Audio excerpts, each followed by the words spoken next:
बिस्मिल्लाहिर्रहमानिर्रहीम। अस्सलाम वालेकुम। दुनिया में याद रखिएगा, जो ताकत होती है वो अपना आप बनवा लेती है। आज पुतिन ने जो अटैक का ऑर्डर दिया था, ये मनाजिर आपकी स्क्रीन पर चल रहे हैं। इतना तबाहकुन हमला शायद ही यूक्रेन पर अब तक किया हो रूस ने। जो इनके इंटेलिजेंस एजेंसी का सीक्रेट हेडक्वार्टर था, कंट्रोल रूम था, उसको उड़ा दिया है आज। और रूस ने, आप सोचें, इतनी तबाही मचाई है कि उसने चैलेंज करके कहा था, सबसे पहले नेटो को उसने कहा था कि यूक्रेन में कोई जगह मुझे बता दो जहां पर तुम कोई दीवार खड़ी कर लो, कुछ भी खड़ी कर लो, मैं और अश्निक मिसाइल मारूंगा। कुछ भी दुनिया की ताकत खड़ी कर लो, कोई चीज ले आओ, सब कुछ वहां पर रख लो, अपने डिफेंस सिस्टम, मिसाइल सिस्टम, जो ला सकते हो ले आओ, मैं मारूंगा और वो तबाह हो जाएगा।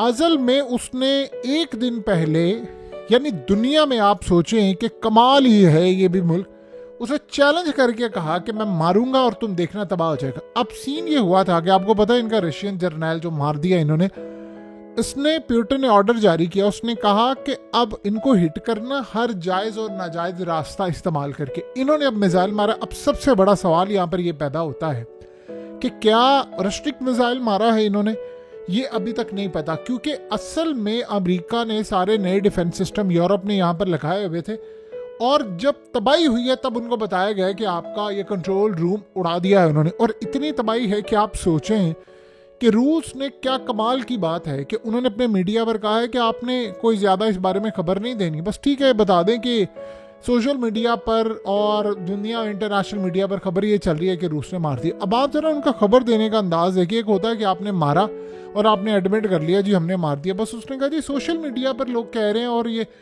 यानी केव का सोशल मीडिया कह रहा है, या उसके अलावा कैनेडियन सोशल मीडिया कह रहा है, या उसके अलावा इंटरनेशनल मीडिया पर ये बात आ रही है, तो हमने तो सिर्फ हिट कर दिया, उनका ये कहना है, हमने नहीं बताया।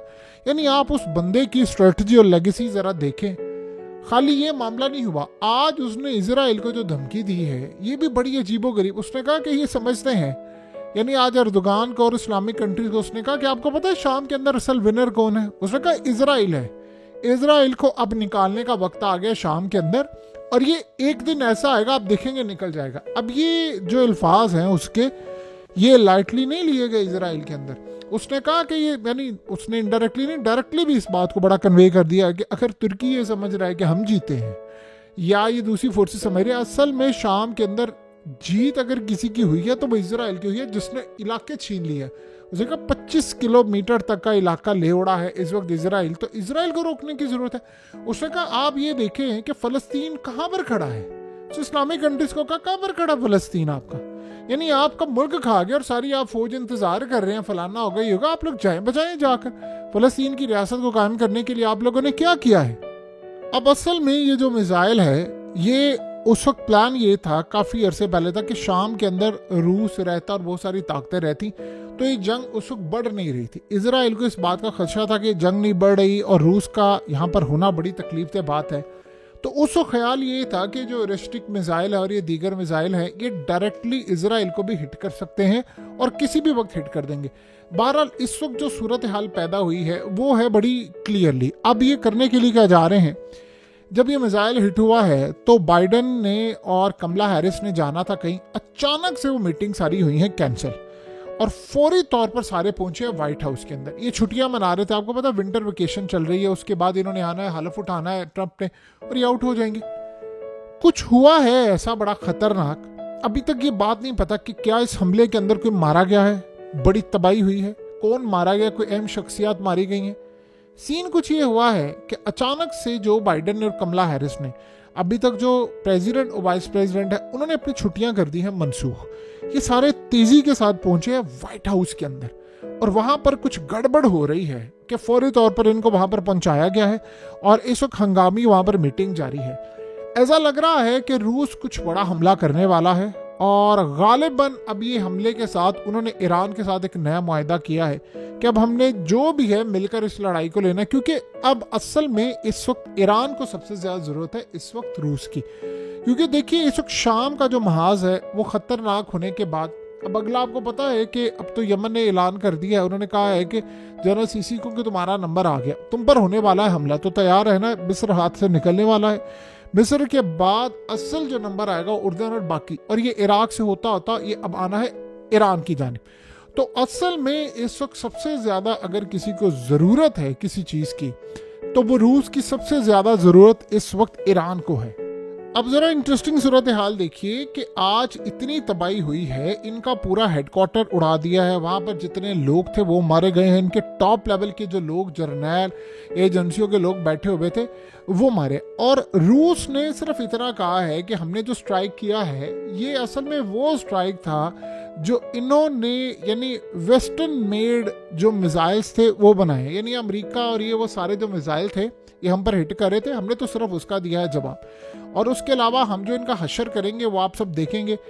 अब आप ये सोचें कि इसके अलावा इन्होंने एक और भी जगह पर हमला किया है जहां पर मिसाइल बन रहे थे, ये सोवियत यूनियन के दौर की यानी एक फैक्ट्री थी, वहां पर इन्होंने हिट किया जहां से मिसाइल बनकर रूस के ऊपर हिट हो रहे थे। तो वो मिसाइल डायरेक्टली इन्होंने हिट करना, उन्होंने पूरी की पूरी फैक्ट्री ही उड़ा दी है, यानी ना फैक्ट्री रहेगी ना आप कुछ करेंगे। इसमें एक बात बड़ी तय हुई है कि अभी तक किसी को नहीं पता चल पा रहा कि रूस कौन से मिसाइल मार रहा है, यानी उसको रोकने का तरीका कार क्या है। एक बात तो तय है कि रूस के जो मिसाइल हैं वो यूरोप को हिट कर सकते हैं, किसी भी रेंज के अंदर जाकर वो हिट कर सकते हैं, और उनको संभालना अब नामुमकिन हो चुका हुआ है। असल जो सबसे बड़ा मसला ये पैदा हुआ है कि अब अमेरिका बरतानिया ये असल में क्या हिट हो सकते हैं। देखिए सबसे बड़ा इस वक्त इजराइल के लिए भी चैलेंज है, अमेरिका के लिए और इन सारी ताकतों के लिए, कि आप सोचें कि अब रूस खुलकर खेला है। पहले उसको ये था कि अच्छा चलो हम खेलते हैं, हमने अब वो सारे का सारा आपने निकाल दिया उसको यहाँ से। बज़ाहिर आपको लग रहा है कि रूस की शिकस्त हुई है, पुतिन ने कहा शिकस्त नहीं हुई हमारी, उसने कहा कि हम तो सारा कुछ यहाँ से समेट कर आ गए हैं, अब सारे का सारा फोकस जो है वो यूक्रेन है, अमेरिका और बाकी ताकतें हैं। अब असल में उसने आज एक बड़ी अजीब बात की, उसने कहा अनकरीब यूक्रेन की जो जंग है आप देखेंगे हम इसको परमानेंटली सेटल कर देंगे, यूक्रेन में हम कुछ ऐसा करने जा रहे हैं कि एक फौजी इनका बाकी लड़ने वाला नहीं रहेगा। ये बहुत बड़ी स्टेटमेंट है, बहुत बड़ी स्टेटमेंट है। अब आप ये सोचें कि सबसे बढ़कर उसमें एक और भी डेवलपमेंट हुई है जो बड़ी ही मज़ेदार है।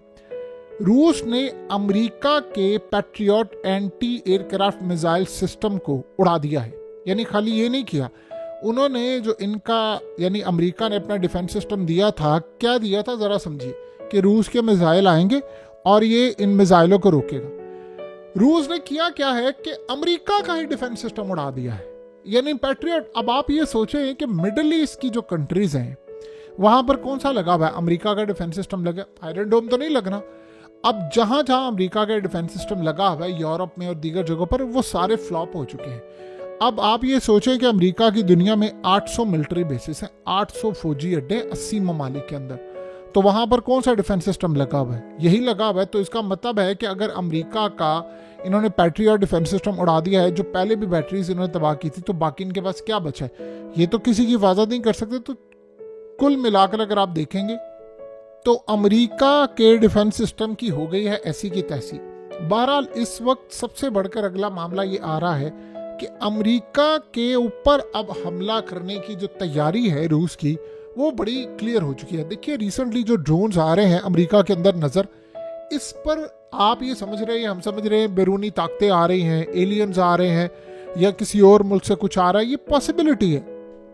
लेकिन पता ये चल रहा है अब कि अमेरिका का डिफेंस सिस्टम फेल हुआ है। इन्होंने किया क्या है कि वो जो चीजें आ रही है उन पर मिसाइल मारे, उन्होंने इनके तबाह कर दिया मिसाइल, यानी उनको नहीं हिट हो पा रहे पूरी तरह।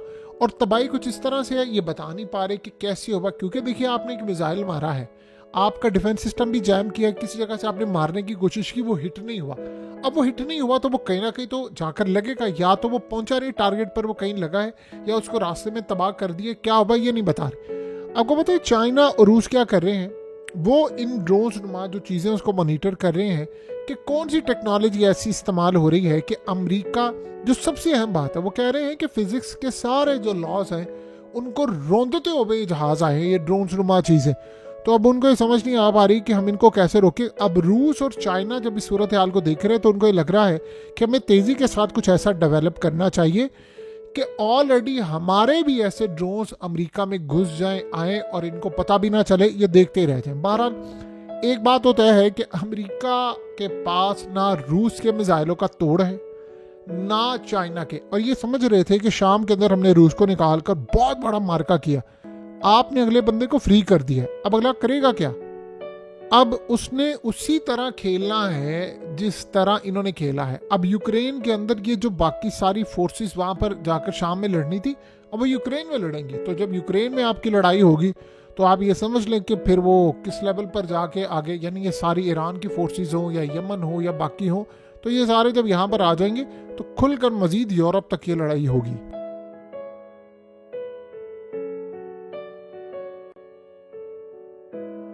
हकीकत टीवी को सब्सक्राइब करना मत भूलें, वीडियो को लाइक करें, शेयर करें और कमेंट सेक्शन में अपनी राय का इजहार जरूर करें।